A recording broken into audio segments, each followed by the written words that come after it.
Okay. So Amity University is a university based in London near Tottenham Court Road underground station. So it's very easy to get to. It's about 7 or 8 minutes walk from the underground station there, and it offers a whole range of degree courses, nationally recognised, of course, which would include business management, where a BA degree can be obtained.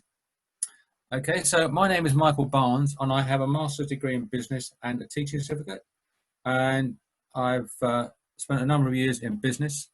And I've spent well over 30 years teaching at the University in London.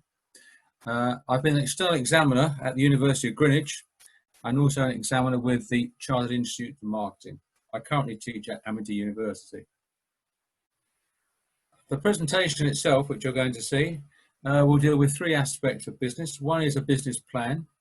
A business always needs a plan. Admittedly, some don't do it, but you should need a plan for your own benefit and for anybody else you'll come in contact with, like banks or shareholders.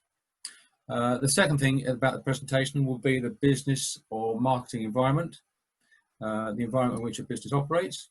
And the third point will be personal finance that can help you as an individual. So why study business? Well, I've just put down here some of the areas that some of my students have gone into. You'll find there are opportunities in marketing, advertising, marketing research or market research, public relations, junior management in retailing. I've had students go into junior management in Marks and Spencer's. You could work in insurance market, finance market, banking, estate agency, human resources management in a company, and many more. So this is just the tip of the iceberg. The thing with studying business is you can go into many, many companies, and of course, most companies are involved in business themselves. Okay, thank you very much. But this is an example of a business plan. Even on government websites, you'll find there are different, or an example of a business plan. On the internet, you'll find there are examples of business plans, but this is just an example of a business plan. So you should have a business plan, which should be looked at on a regular basis. Whatever your business is really, whether it's small or large, you should have a business plan. Okay, so this is the second slide, and it deals with what we call an executive summary. So you should summarize roughly, perhaps 250, 300, 400 words, what the plan is about. All right, so you'll find again, some business plans won't do it, but it's just an overview of what's happening.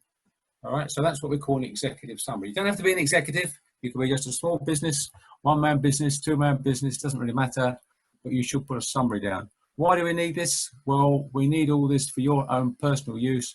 And if you want help from, say, banks or other people, they'll want to know something about your organisation. Again, it doesn't matter you're BP or a window cleaner, they will want a business plan. All right, so it's for your benefit and also for other people's benefits. What is happening in a company? And other people, other directors in our company will want to see what's happening. Okay, so that's the executive summary. The next thing you have to do is what we call a market analysis or competition. Now, whatever market you're in, there is competition.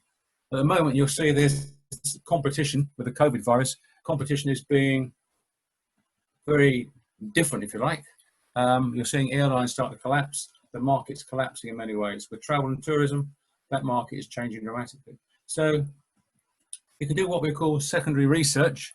You can go and look up books, look on the internet, look at magazines, look at journals, talk to your trade, find out what's happening in the market. And what are your competitors doing? You've got to be in line with your competitors, whoever they may be. You've got to be in line with your competitors. You know, whether it's an airline, whether it's EasyJet competing against Ryanair, you need to look at your competitors. What are you doing in that market? You need to be in line with them or try and get ahead of them, in fact. You then want to, the next thing to look at is what we call a company description. Now, this is an overview of your company. If it's a very small business, obviously it won't take much to describe your company. But you need to describe what sort of company you are. Are you a sole trader, a limited company, partnership? What sort of products do you trade in? Who are your customers? Things of that nature, all right? Again, it's not set in stone, and you could look at, say, one business plan, look at another one, and it'll be slightly different, perhaps completely different. The next level is the marketing and sales strategy. Now, we have to distinguish here between marketing and sales. Sales is probably what you generally think of as retail stores selling you stocks or products, or like TUI, a travel agency selling you holidays. Marketing is a different thing, really. Marketing is about achieving objectives in this particular environment. So marketing is not sales, all right? Marketing is more about customer satisfaction. It's focusing on the customer. What does the customer want? Not what do you want, but what does the customer want? All right, so that's marketing and sales strategy. The next thing to look at would be your organization and management. How is your organization structured? Do you have like a sales and marketing department? If you're a bigger company, do you have marketing and sales? Are they combined? You'll have maybe a finance department. You'll have a production department if you manufacture goods. Or if you don't manufacture goods, you'll probably have an operational department and so on. Maybe you'll have an advertising department. It just depends on your company. So how is the whole company structured? And then the next thing to look at is what we call your product and service levels. What are the products you're selling? What sort of service level are you doing? When we talk about service level, are we comparing, say, Waitrose, if you like, to Aldi? The service levels are different, the products are different, and the products obviously in Waitrose are more expensive. So these are the things you have to write down. It's things you can go over and maybe change them as time requires. And then your funding requirements and financial aspects. Where are you going to get your money from? Now, it's often said that a lot of businesses, particularly new ones, fail because lack of finance and lack of marketing expertise. So what we're looking at is, have you got enough money to survive on? Right, so can you get your funding there? And this is really tied up with the last aspect here, is your financial aspects. So what are you looking at? What sort of profit are you looking at? You need to plan your overall gross, what we call your gross profit and net profit. Your gross profit is the profit before deduction of overheads. Your net profit is the profit after deduction of overheads. So these are things that need to be considered. And what are your expenses going to be? What sort of wage are you going to take out of it? What are your, if you've got a shop, say, what's the rent going to be? What are the rates going to be? And you'll need to plan on a monthly or weekly basis what your income's going to be. And if that income doesn't come in, what are you going to do about it? You're going to have to do something, all right? There's not one answer to it. It just means you're going to have to rethink your plans. If your income is higher than expected, well, that's wonderful, but you still may want to change your plans to fit in line with what the demand is going to be. Right, this part of the presentation concerns the marketing environment.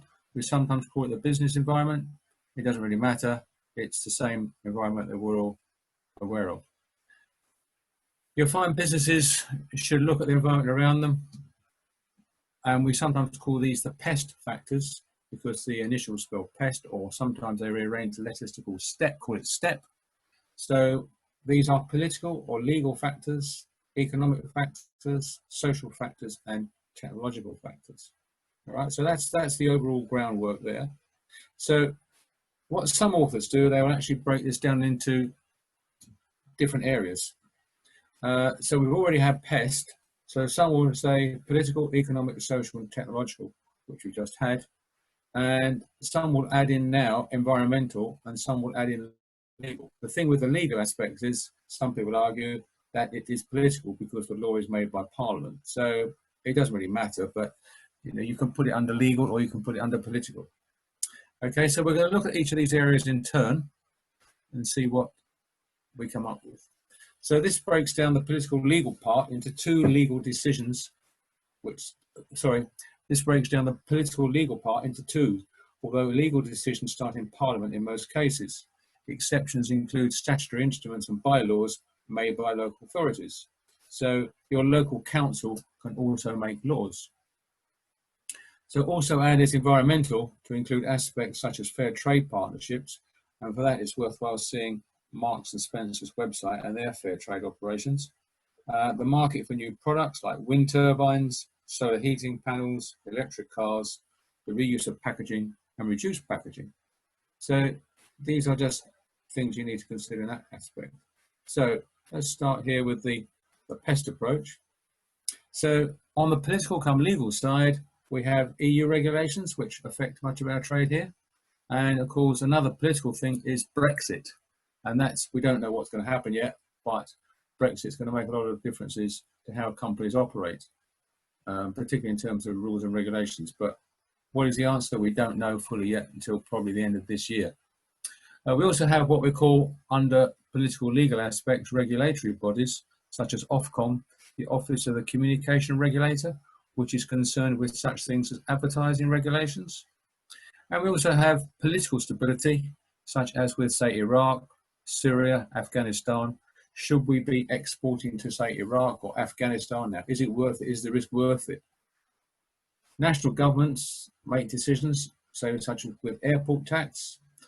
I often mention to students it could be cheaper if you're saying flying to Hong Kong. It might be cheaper to fly to, say, Holland, pick up a flight there and fly to Hong Kong from there, because from Holland there is no airport tax.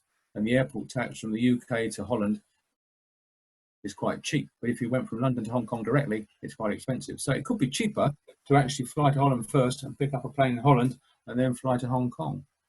Now, we also have the National Lottery and deregulation of markets. We've had deregulation of the railways for many years. Gas, electricity is all run privately, but they are all regulated, again, by these regulatory bodies. So let's have a look at we've had a look at the political aspects. We also need to have a look at the economic aspects.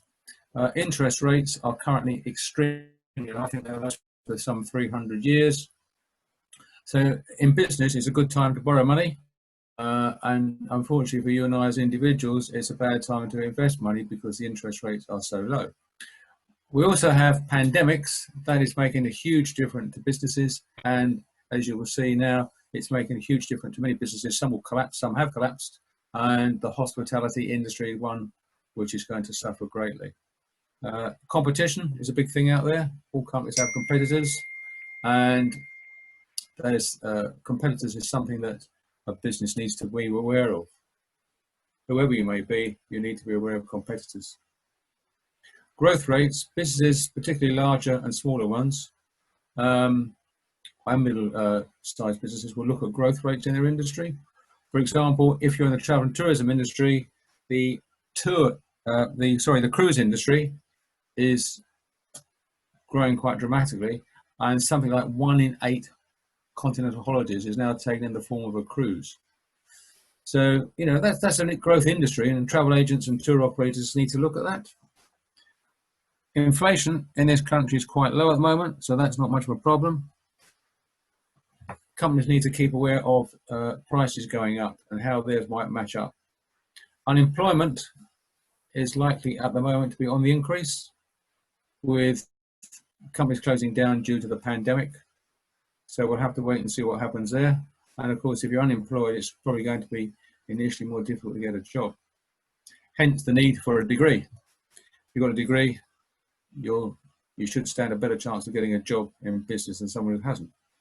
Exports and imports, that's tied up with the rate of exchange, because the rate of exchange could actually work against us, or it could work in favour of us, depending how the rates work out. So they're kind of economic rates, depending on what business you're in, small or large, it can make a difference to you. So that's some of the economic aspects. Next, we have social aspects. We have what we call demographic changes. Demography refers to changes in the population, right? So we talk about demographic changes. So we have in this country and many other countries an aging population. There are now in the UK more over 60s than under 18s. It's what we call a pensions time bomb. So we may even see state pensions reduced over time as we move more and more towards private pensions, which you will have to pay for out of your wages or salary. Alcohol consumption is going up.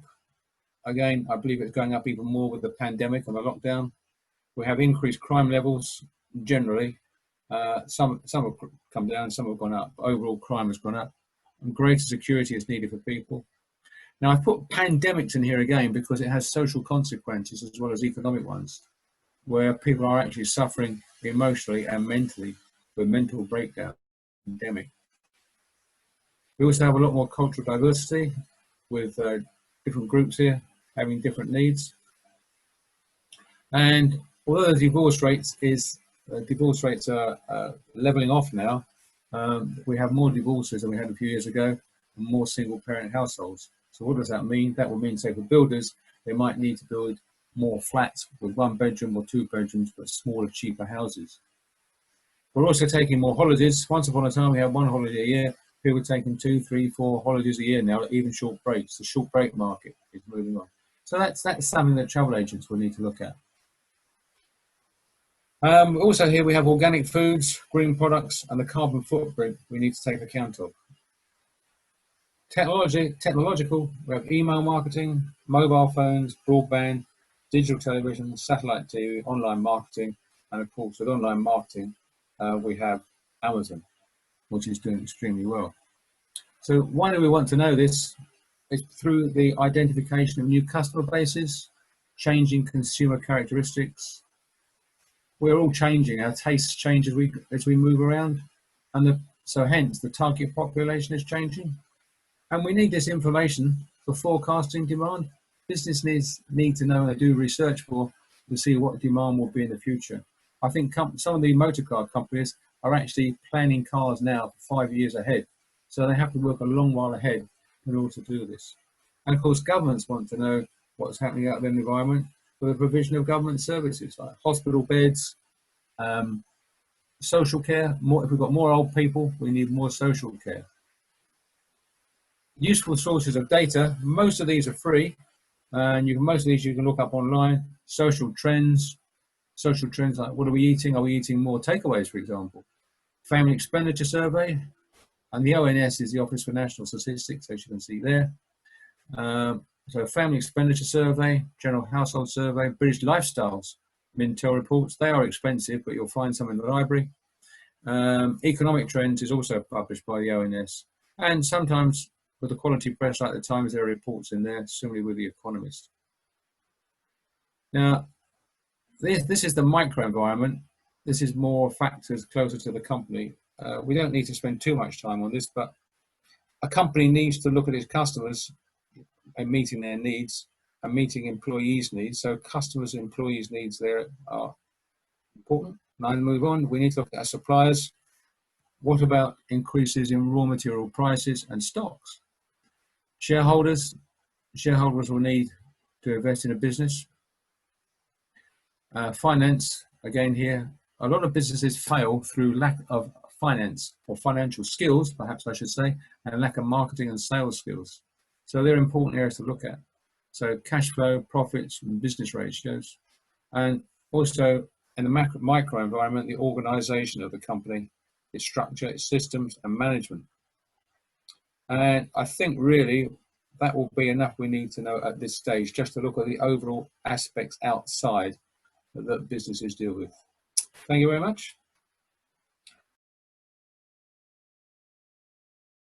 So this one is more about your own personal finance, getting out of debt, mortgages and pensions, savings and wills. So the first thing here is to look at, well, I can tell you that press reports show that most students on average are over £20,000 in debt now by the time they finish university. So that's the thought. You can do apprenticeships. And I don't mean necessarily being a plumber. You could do an apprenticeship at British Airways on their management side. And then we consider how do you get out of debt? And there are a number of choices, some familiar, some not. So first thing is budgeting. It could be a bit of a pain in the neck, but it's essential that you budget strictly in terms of income expenditure. You need to write these down on a piece of paper, or if you're okay on the computer, on a spreadsheet of some sort on the computer. And your income should match your outgoings. If your outgoings are more than your income, you will have a problem. We'll look at the problems later. If expenses are in excess of income, then look at what we call your fixed costs, like your rents and rates. You can't change those expenses, you must pay. And then say a gas, electricity, you might be able to move around to different suppliers. And then what about eating out, beer, clothes, and so on. Okay, so they're things you need to look at. It can be difficult. So certain costs cannot be reduced, but for gas and electricity, try comparison websites. Also for insurance, like insuring your car, your house, Uswitch, Go Compare, pricesupermarket.com to get a better deal. If you get a better deal, go for it. or go back to your current supplier and say what you've been offered, and they may come down. If you belong to, say, the RAC or the AE motoring organisations, look at a competitor's prices. I've got a green flag, and they say if you're a new customer to Green Flag and you have been with the AA before, they will give it to you half the price that the AA are offering it to you. That's at the moment, but that of course will change. With insurance, note that all companies will be on the price comparison website, as it costs to go there one way or the other. A water meter may mean your bill comes down if it is now based on the rateable value, and this usually works. So water meter is useful. If you're on a mortgage, and they're very difficult to get at the moment, does the contract allow you to be fixed for so many years, or is the rate variable? At the moment, interest rates, as we said before, are very low.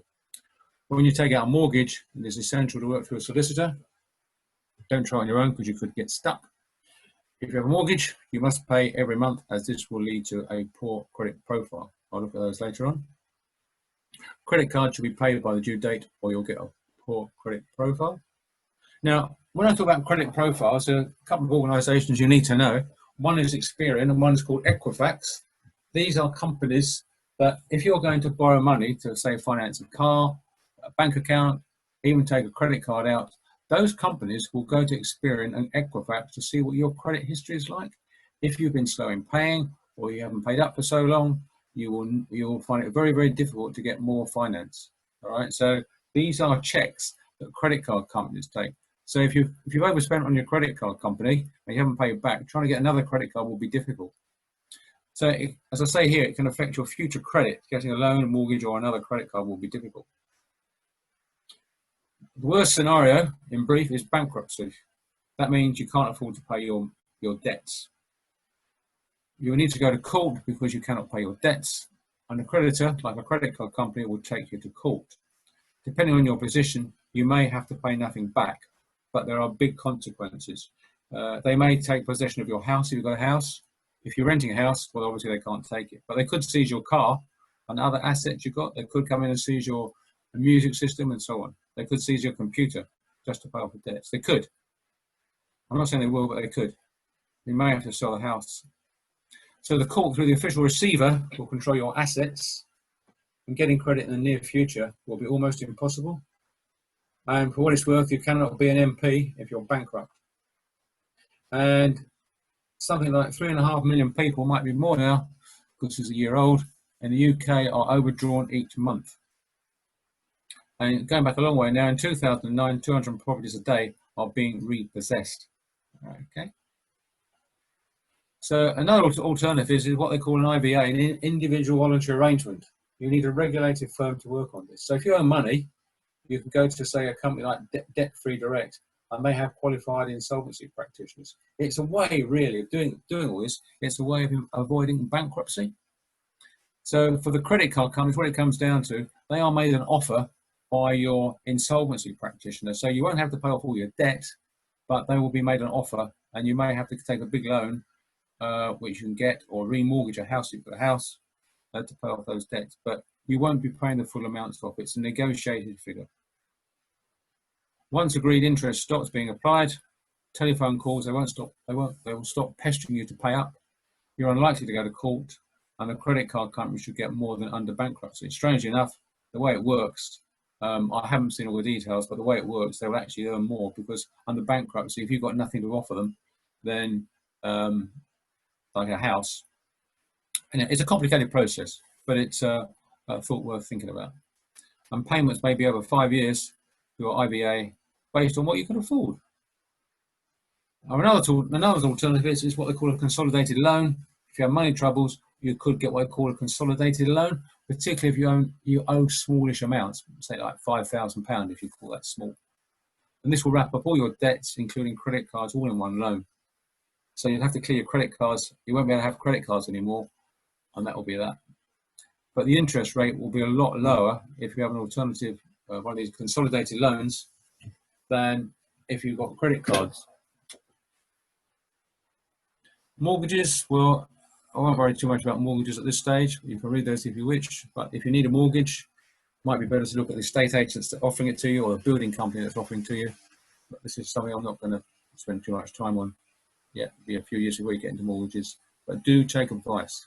But what I put here is, as a rule of thumb, a lender will lend you between 3 to 5 times your annual salary, plus a portion of a second person's salary. Now, having said that, some companies will lend you 7 times your salary, but it's you've got to think about this. If it's 7 times your salary, if you're earning 20,000 a year, if you are, they might lend you 140,000 for a mortgage. But then you've got to think, can I buy a house for 140,000 anywhere? It's difficult. Self-employed people will normally need 3 years audited accounts. Mortgages are normally over 25 years. And lenders are now wanting bigger deposits. Get a solicitor involved. And estate agents' fees are paid by the seller, not by the buyer at the moment. Just a quick word on pensions. Pensions at the moment are for a single person. It will vary slightly depending on your circumstances with universal credit, but the basic single person's pension is currently £175.20 a week. Can you live on that? And you do need to pay your national insurance contributions while you're working. I put that here, but to get a state pension, you will have to pay your national insurance contributions. If you skip them, you won't get your pension. So if you're an employee, as opposed to self-employed, you pay what we call Class 1 national insurance. So pensions are of 2 types. One is the final salary scheme. We won't go into that now. And one is called a defined contribution scheme. I'll skip over that now. But really, company pensions may be the way forward. We'll wait and see. Leave that a moment. Savings, individual savings accounts. You can invest up to, at the moment, £20,000 in any tax year in an ISA, an individual savings account. The interest is tax-free, so there's no tax to pay on it, but I will tell you now, the interest rates, again, are very low. And it doesn't have to be declared on your tax return. Tax year is the 6th of April to the 5th of April. Funny time slots, but there it is. So that's savings and savings accounts there, you can look at. Again, on all savings accounts now, interest rates are extremely low. Wills, well, maybe it's a bit early to think about wills, so I'll skip wills. And if you want to know more about personal finance, you might look online, but one is called moneysavingexpert.com. Okay, thank you very much.